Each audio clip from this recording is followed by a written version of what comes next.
Hey there, comic friends! I'm Travis, and it's New Comic Book Day! Well, at least New Comic Book Day for me. God, looks like I went to the store and bought everything or something.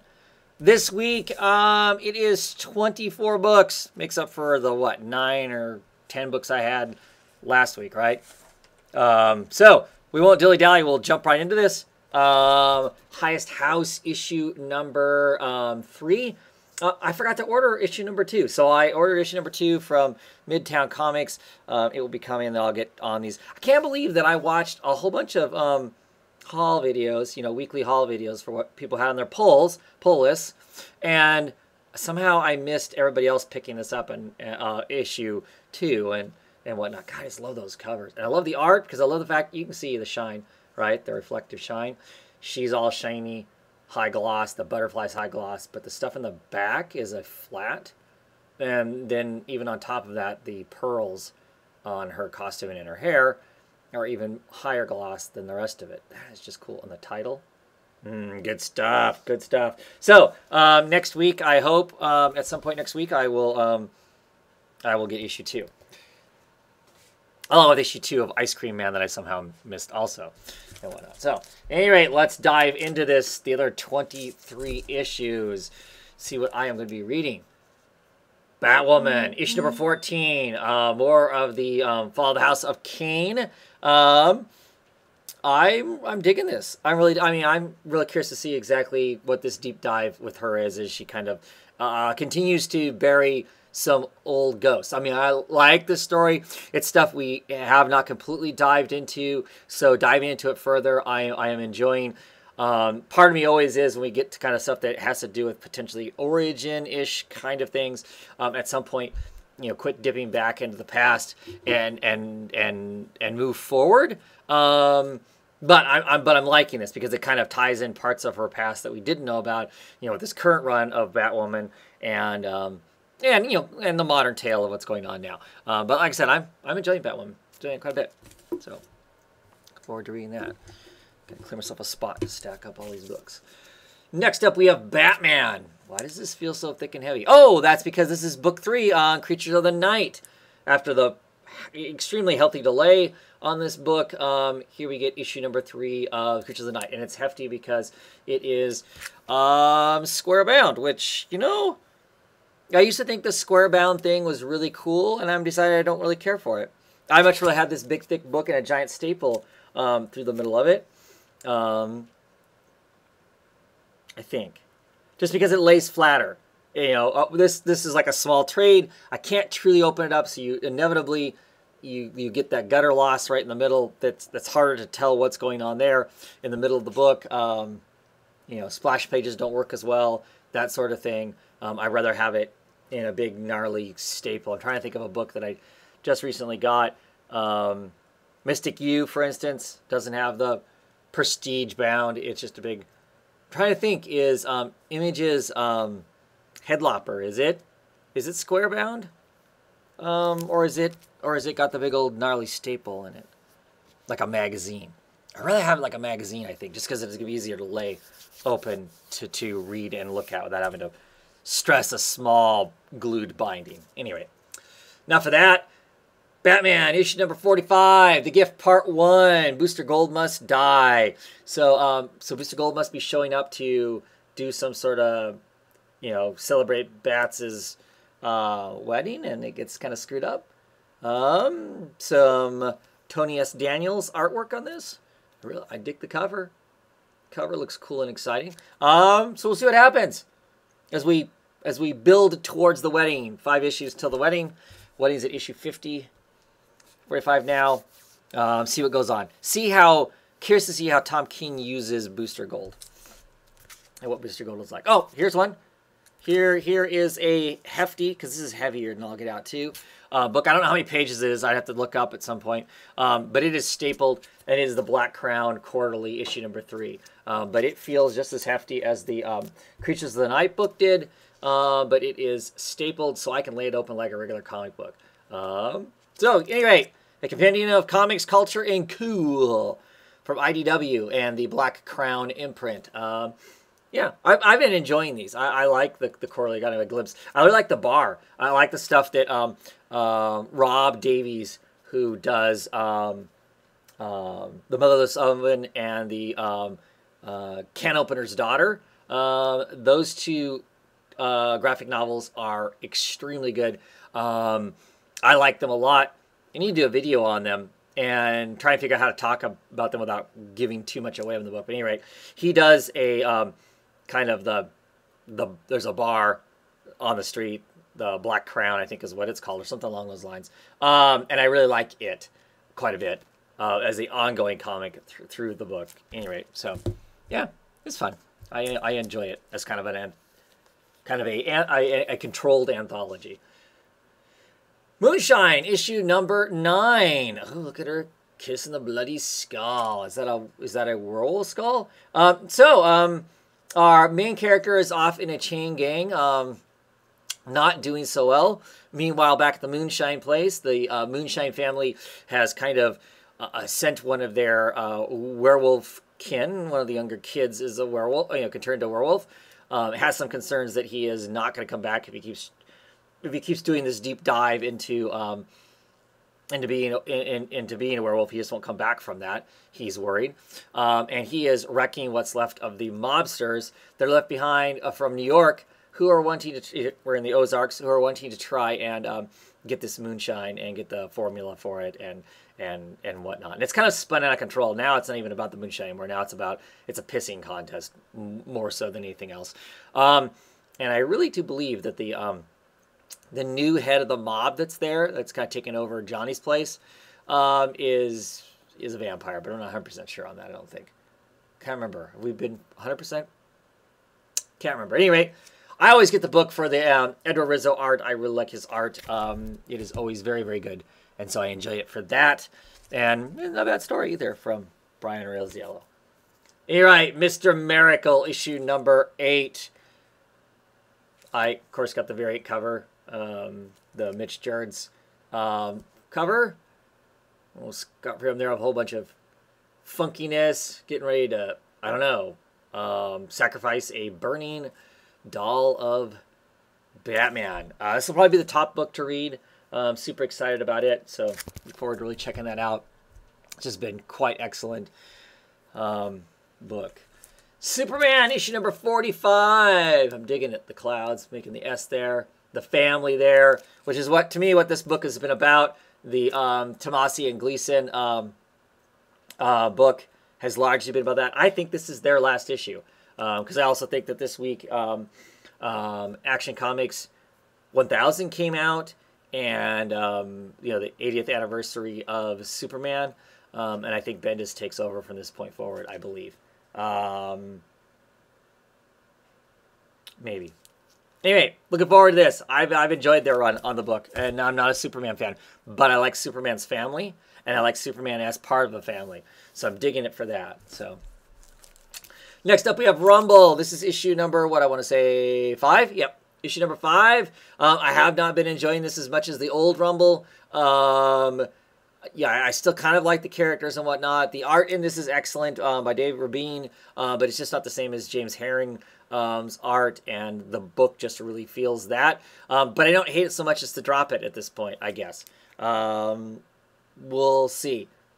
It is starting to get there on that possibility of dropping, because I'm not enjoying it as much. There's a lot more new stuff coming out that I want to look at and read, and I've only got so much time and so much money to spend on comics, so yeah. How's that work? Speaking of new comics, here's a new comics from Aftershocks Comics. Her Infernal Descent. Dee Cunniffe is the writer, I believe, and... Oh, nope, I take it back. I'm sorry. Lonnie Nader, Zach Thompson, and Kyle Charles are the main creators of the book. Dee Cunniffe and Ryan, I'm assuming, are like letterers and that sort of thing on the book. So kind of an interesting cover. I think this is the proper, this is, the Across the River Styx, yeah, and this is the reflection of them, and they're not exactly the same. So this is kind of a retelling of somebody going through the equivalent of Dante's Inferno is what it sounds like. It is a woman I'm not sure. I can't remember now. It's like 4 months is when I read the premise of these and decide I'm going to get them. And then I don't think much about it after that. So I can never remember exactly what the premise is sometimes on some of the books. But this is a woman's descent through Dante's Inferno. I do not know exactly why it is that she is going through that. So Dee Cunningfield is the colorist on it, and that Ryan Ferrier was the letterist.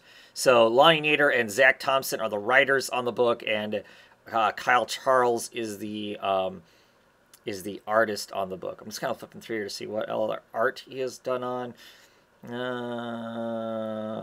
Looks like he's worked on heavy metal and nothing else that's jumping out right away. He's an Edmonton, Alberta based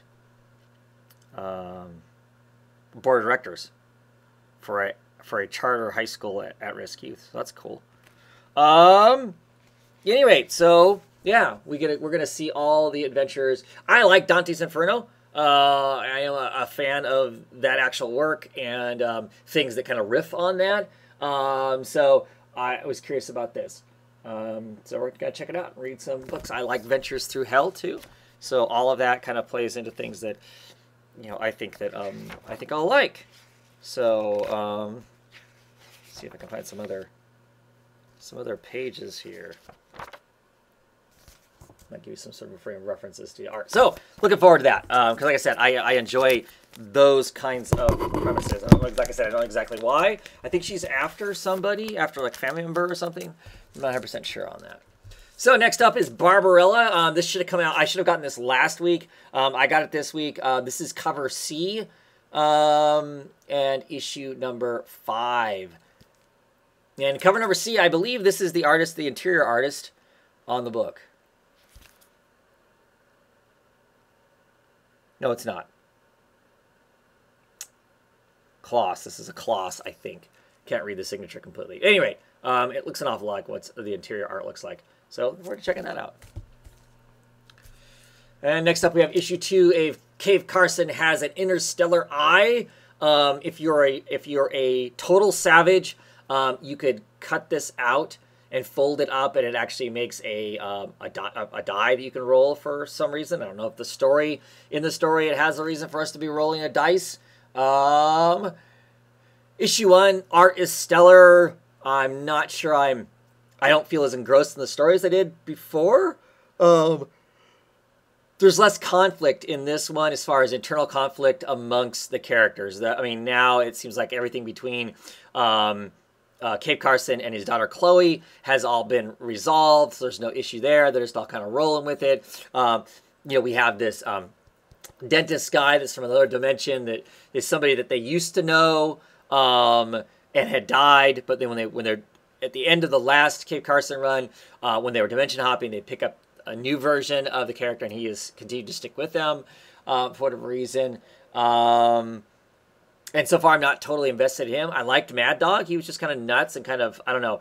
He seemed to work as the kind of the chaos in the more structured life that the rest of them had. So I'm not sure how they all play together yet. But issue 2, it's early. We'll see what goes on and check it out. I know the art by Michael Avon Oeming will be excellent, if nothing else. So that's the important thing, right? Art will save a lot of trashy story. Anyway, Punk Snot Dead, issue number 3. This is the A cover. I love the fact that, she's got this, she's taking a tab, and the tab is the Black Crown thing and whatnot. I like the A cover best, to be quite honest, because it's the interior artist doing it, and he just has an excellent vibe for his own thing. This is our hot girl from school that Marty has a thing for, but clearly she's like socially many levels above him, so he doesn't even think to pursue anything with her, even though he has fantasies about her. And she has taken notice of him in some sense, and her peer group is like, ooh, you wouldn't actually be interested in that guy, would you? Plus all kinds of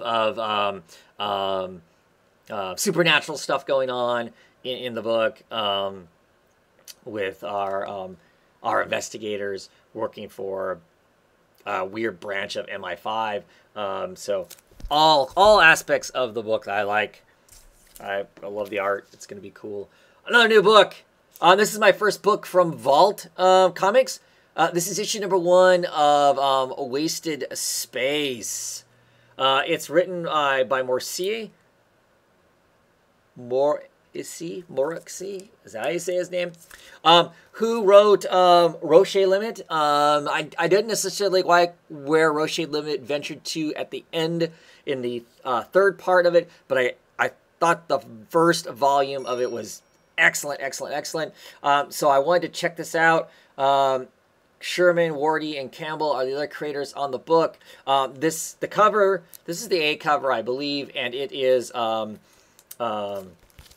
Margaret Savov does the cover art. Yeah, Margaret. So no idea what the story's about. I liked, like I said, that Rocher Limit, that first stuff. I like the trippiness of it. This sounded like it might be something along those lines too, so I wanted to check it out.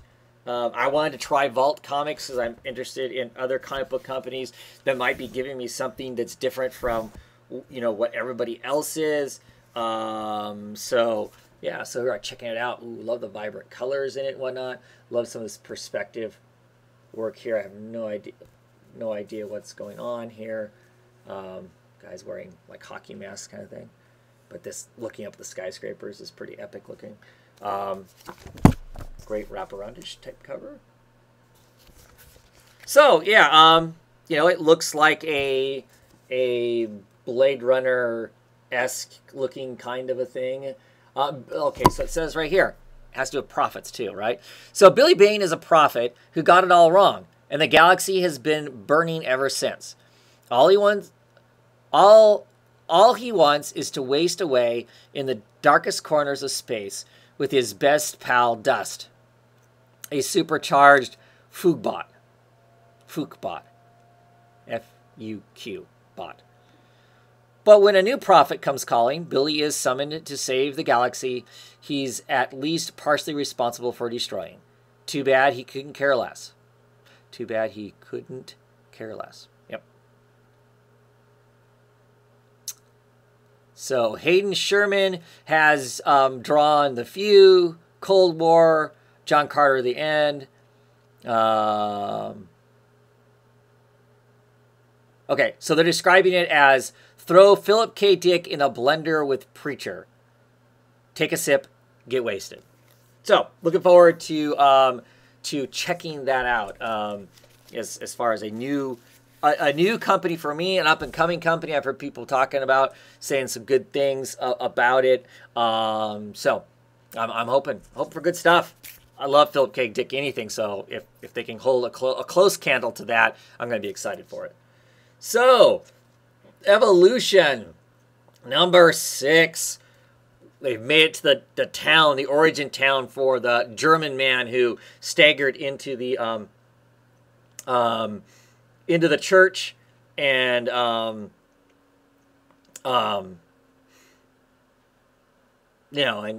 said some stuff to the nun who's got this I don't know, evolution, this growth on her and whatnot. Last issue, it's confirmed that that our doctor, who's kind of like on speed and caffeine and all this stuff, driving himself to stay awake to process all this stuff about this disease, this entity, this life form that's taking over everybody. We kind of wondered whether it was real or not. Last issue kind of cemented that it is real. So all kinds of super, super exciting stuff going on in this. The artwork in it, the Inferior artwork with Boyd doing the colors is just outstanding stuff. Really, really great. Deathbed, issue number, 3? Issue number 3. We're going to visit a cult that our main adventurer is responsible for, and see just kind of what happens. Don't know, this book is super deep, written by Johnson Williamson, who writes The Flash and Nailbiter and stuff like that. But it is the artwork by Red Osmo is awesome, and it's kind of fun and exciting as far as that goes. So it works for that. Ivan Placenta doing the colors on it. So it's been fun. Not mind-blowing, but it's been fun. The Damned. The Damned is back. Took a bit of a break. Here we are, issue number 9, The Battle Days. The latest work by Cullen Bunn and Brian Hurt and Bill Crabtree, famous for The Sixth Gun.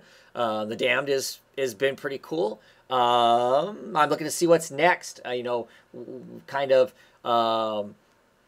did some power plays on some of the demons. So what's next? As Eddie is continuing trying to work in the kind of like, because when he dies, he gets killed fairly often. And when he kind of goes into the afterlife, he can visit his mom. He's kind of like in this not truly hell, but kind of like some in-between limbo type plane. And he is trying to pull his mom back. His mom and a creature from that limbo land have their own kind of story and thing going on too, which is really intriguing. You know, plus the whole just, you know, demon mob boss kind of stuff that's going on in the regular world is all intriguing stuff. So see where all that goes. Next up we have issue number 28 of Ms. Marvel. Where is Ms. Marvel? And the gang of kids that have been kind of faking like they're Ms. Marvel have kind of gotten it over their heads, and they had to call in the big guns, and they actually call in Captain Marvel to help them out, and we'll see how that all plays out. Do we really see Carol Danvers sporting a version of Ms. Marvel's outfit? That'll be awesome if we do. And if we don't, still cool. How long is it going to be before we get Camilla Khan back? But it's been really fun. The whole Teenage Wasteland storyline, these other kids kind of filling in for Ms. Marvel, even though they don't know who Ms. Marvel is, what her secret name is, has been really, really cool. Been really a lot of fun.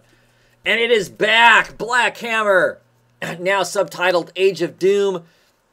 The wonderful different look at superheroes that kind of wink and nod at like the Justice League and a lot of other DC heroes in one sense or another. Yeah,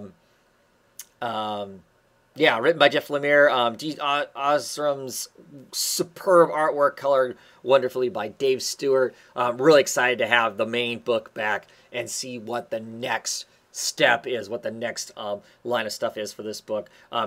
Just really great the way it's written. It's more about the internal struggles of these heroes, kind of explored while we get glimpse of kind of a fantasy wink and nod, like I said, look at the Silver Age of a lot of comics. Silver and Golden Age of a lot of comics. So good stuff there. A book that I'm probably not going to read. It'll probably just go in my collection at some point. Maybe I'll force myself to try and fight through it. Wonderful art by Liam Sharp. Extremely dry and boring to me, written by Liam Sharp, kind of a thing. So kind of disappointed in that. This is issue number 3. It was a struggle to get through issue 2, so I don't know. Not real excited about that. It'll go to the bottom of the pile, like I said. Last thing to read, I am sure. Lazarus, issue number 27. Lazarus is finally back. Back for how long? I've heard rumors that it's going to take another kind of a weird hiatus. I will talk more about that on the round table after I read the back matter, because I'm assuming the back matter here is going to tell me that. Anyway, this is a wonderful cover. I'm assuming this floating is kind of us getting the story of what all happened to the brother that secretly was dumped out of the Artemis, the neutral site for all the families to come together to have conversations and whatnot. He was supposedly murdered by Forever at that time, but in reality, she let her brother go. He jumped in a survival suit and dumped off into the middle of the ocean. We know what happens to him long term, but I'm assuming that's what this is a picture of. I don't know what else to be a picture of, because it looks like somebody floating in the water in a survival suit. So we'll see. We'll see how that pans out. Excited to have it back. It's been a long time break. And we're curious to see what I've heard the rumors are about as far as that goes. And another Ms. Marvel. So this is Ms. Marvel issue number 29. I think that's because we're at like issue 50 is why we got a second one. There's Camilla slurping a milkshake with Red Dagger, it looks like, and I'm assuming this is Bruno in the background, which is kind of funny if Bruno comes back and has a bad feeling, you know, kind of thing. And, of course, this has a very Archie's kind of a feel to it. They're at the malt shop. These characters that are in the foreground kind of have an Archie look to them. I mean, look, we're in the sea, and the bow tie like Archie would do way back in the day, kind of a deal. I mean, it's her current friends, but still in a kind of an Archie looking kind of format, which is kind of fun. So be reading that too. Got a lot of reading to do. Another new book. Plenty of new books this week. Skyward, issue number 1. This is from Image Comics, written by Henderson, who is like a show writer or runner for the Lucifer TV show. I watched the first season, I think, of it, and just kind of fell out of interest because it kind of spun its wheels, felt like. But anyway, Gabret does the artwork on this. Last thing that he did was work for the Vertigo's latest version of Lucifer, so I'm assuming that's how the two of them know each other as far as creators go. Brett also did wonderful work on one of the latest Loki runs. I really like his artwork. That's why I was on board. Didn't know until later about the Lucifer writer and whatnot. So we'll see what goes on. This is another book I cannot remember what the I don't even know if I even read what the book was going to be about, because for me it was all about the artist. So yeah, so I do not know. My low G life. I don't know. I do not know what the book is about. But look, people are floating around like there's no gravity. So I don't know if that's a real good thing or if that's lots of no gravity. So I don't know if that's something that's just suddenly happened, clearly, and is something that they need to deal with, or it's something that they can just do, or exactly what the case is, or because they're losing gravity, then she goes about her great adventure or whatever. But I am very much looking forward to checking that out also. And last this week is Super Sons, issue number 15. Live Fast, Fly Young. I think this is the end of Super Sons too. I think there's a upcoming Super Sons Hanna-Barbera crossover where they team up with Dynomutt.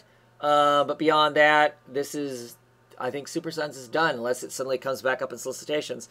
But the Bendis coming on Superbooks, the Justice League stuff that's going on, that Snyder's turning out here, it's kind of stopped a lot of books. The Titans, the Teen Titans, a lot of these books, and I see that the Titans, the Teen Titans have been relaunched, so I don't know if we're going to see this come back or not. But this has been absolutely wonderful, wonderful book.